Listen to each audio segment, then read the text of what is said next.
Well, my name's Casey Phillips from the big city of Lexington in Kentucky. I agreed to do Exodus the first time because I realized in myself, regardless of the kind of things that were intimidating about it, I realized that I needed that in my life. I needed a more dedicated time to prayer. I needed to address some of these unhealthy attachments that I had to my phone or whatever it was that were taking me away from my vocation as a husband and a father.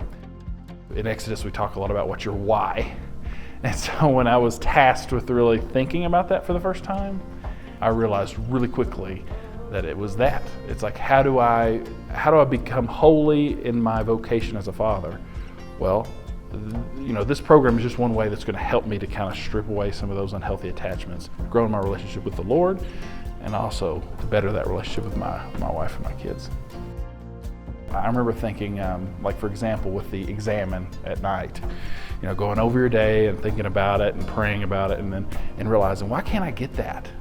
What is the issue? That's maybe a 5 to 10 minute thing, but it was really helpful to realize, I can't do this by myself. This isn't about me being macho man and trying to get all the things done because I can do it.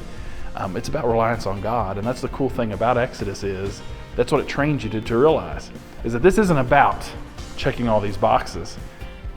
It's about realizing that you desperately need God, and these things are going to actually help you, even though you stumble along the way, to grow in that relationship. So, to a man who's on the fence about Exodus, which there are a lot probably. The fence is leaning one way, because there's so many guys on the fence.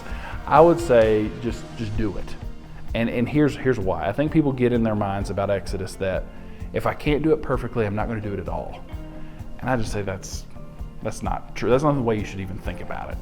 There are guys that have gone through this that have said, man, I've messed it up, and I feel like I've let you down, and I feel like I've let my brothers down. I'm like, no, man, what would you probably be doing during these 90 days if you weren't doing Exodus 90?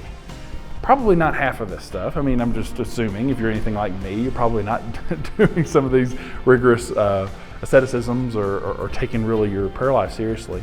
And so I just say, do it. If you mess up, your brothers are there to encourage you to get back on the horse. And don't make this more complicated than it has to be.